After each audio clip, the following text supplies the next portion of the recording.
दुनिया जियोपॉलिटिक्स से लेके साइंस और टेक्नोलॉजी तक क्वांटम जंप लगा रही है कहीं और, किसी और टेरिटरी, जिस टेरिटरी के बारे में ना तो इलन मस्क साफ साफ समझा पा रहे हैं, और ना जो मल्टीपोलरिटी की जो जियो पॉलिटिकल सिनारियो की बात जो लोग कर रहे हैं वो भी नहीं बता पा रहे हैं, ब्रिक्स वाले या रशियन या चाइनीज या इंडियन, की भाई कल कल को क्या होगा, कैसी दुनिया बनने वाली है। लेकिन ये जो क्वांटम जंप होगा, इस जंप की तैयारी हमारी कितनी है? नहीं तो हम तो कांवड़ियों में हैं, उनकी तैयारी कर रहे हैं, कांवड़ यात्रा की। ये तो दिक्कत है। कल किसी ने बड़ा अच्छा लिखा कि अगर किसी को डेमोग्राफिक डिविडेंड देखना हो तो कांवड़ियों को देख ले। और आपने देखा कि वो विद्यार्थी परिषद का बंदा नेता जो टीचर है उस पर एफआईआर कर दिया, सिर्फ ये बोल दिया छोटे बच्चों को कि भाई तुम मत कांवर के लिए जाना। छोटे बच्चे को आप कहेंगे कांवर ले जाने के लिए, क्यों कहेंगे भाई? वो इतनी लंबी, मैं मारपीट की बात नहीं कर रहा हूं, मैं सिंपल कह रहा हूं कि वो रास्ता दुरू होता है, लंबा होता है, पैदल चलना है, क्या खाना मिलेगा, कब मिलेगा, कैसा, बारिश हो जाएगी, एक्सीडेंट हो जाएगा, भाई छोटे बच्चों को क्यों ले जाना? एक जमाना तो ऐसा भी था कि जब तीर्थ यात्रा पे तभी लोग निकलते थे जब मरने का समय आ जाता था। हाँ, और ये पूरा तैयारी करके निकलते थे, घर वाले मान लेते थे पता नहीं अब लौटेंगे कि नहीं लौटेंगे, और एक भोज भी कराया जाता था जाने से पहले। जो दूर वाली तीर्थ यात्राएं 4 धाम वाली होती थी उससे पहले भोज हो जाता था। और देखिए, हमें ये भी समझना चाहिए कि कांवर हो, नमाज हो, मंदिर में घंटी बजाना हो, ये सब तब और भी सुंदर हो सकता है जब हमारे पास मटेरियल समृद्धि ज्यादा हो।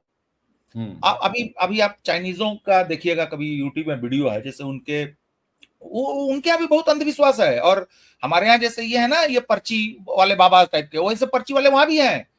ये नहीं, तंत्र मंत्र बहुत है दरअसल वहां, बहुत ज्यादा। और लोगों को मैं यही समझाता हूँ कि चीन में जितनी धार्मिक स्वतंत्रता है ना भाई साहब, यहाँ पर नहीं है हिंदुस्तान में।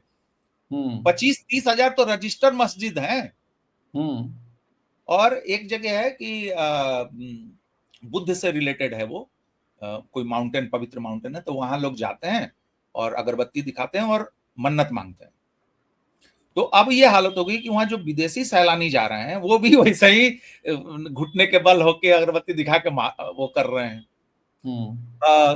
मैं देख रहा था बीजिंग का वीडियो, रोड पे 4-5 बुद्धिस्ट जो है, वो जो हमारे यहाँ साष्टांग जिसको कहते हैं, जो आप खड़े होते हैं फिर लेटते हैं फिर वहां पे चिन्ह बनाते हैं, फिर वहां से फिर ऐसे करते करते करते करते आप अपने इष्ट के सामने जाते हैं। तो वैसे वो बुद्धिस्ट जो है कर रहे हैं।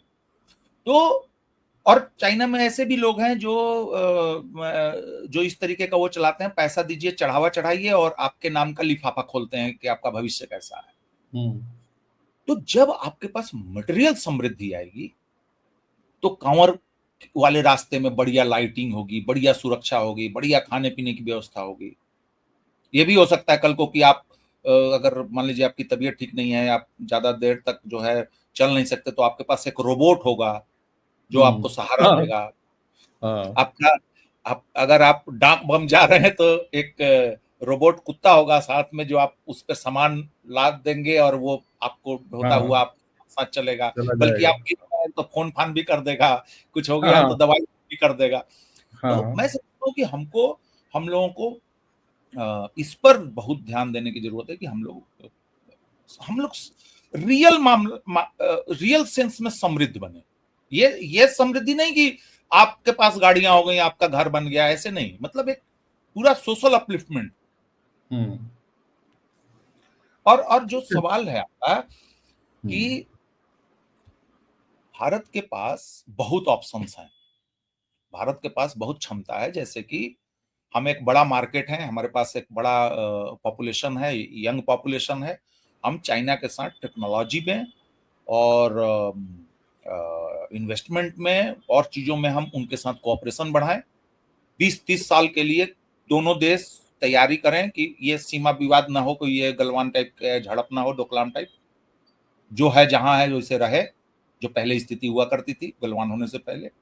और आप पूरा फोकस करें कि हम अपने देश को अपलिफ्ट करें।